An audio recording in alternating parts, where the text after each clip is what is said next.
Scientific retractions in medical journals is on the rise, and the editors of two major journals, one called the Journal of Infections and of Immunity and another one called MBio, reported that they were disappointed to see there was so much in the way of falsification of data and of plagiarism. They noted that retractions have increased tenfold over the past decade, and the increase in the number of articles has only increased about 44%. So we've got a huge problem here, and the question is why? What's happening? Is it about economics? Seems to be that a lot of it is, because these researchers who are vying for grants from the National Institutes of Health and from the pharmaceutical industry are really under a lot of pressure to make a salary that can keep them going. There's also hyper competition. There's lots of competition that's way above what should be called for. And that's because there's not enough money to go around to pay for these grants. And really the old adage that says publish or perish is true, and that was true in the days that I was in medical school in the 60s.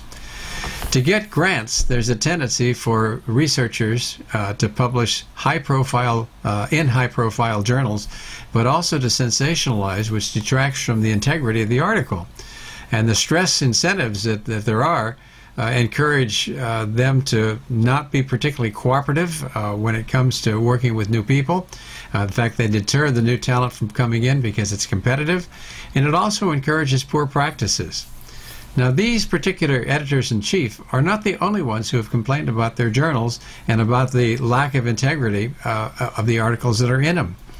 The Journal of the American Medical Association, Catherine DeAngelis, years ago came up with many articles saying that she was disenchanted with the information that was going into that prestigious journal. And Marcia Angel, a physician from Harvard who was the editor-in-chief of the New England Journal of Medicine, quit her job saying that she was very disappointed in seeing the kinds of articles were coming to her journal as well. The same thing happened from the Journal of Clinical Investigation when Ushma Neal, who was a PhD but also running this journal for a number of years, said the same thing. So what we're seeing is a trend that's occurring in our culture, not just in medicine, that's taking away from the joy of just doing research and publishing things that are of interest to doctors and people who are taking care of people so they can do a better job of treating them. And when that happens, we lose the scientific confidence that we have in what's being published in a journal. It's a tragedy when a doctor is relying on a piece of information that was published in a journal on one of his patients or her patients that's in the intensive care unit or CCU, only to find out that the data is absolutely wrong. So we have to take a careful look at this dysfunctional side of medicine, but also look at the dysfunctional nature of our culture, because this kind of attitude is prevalent in business, in law, in medicine, in religion, in science. It crosses all boundaries of our culture.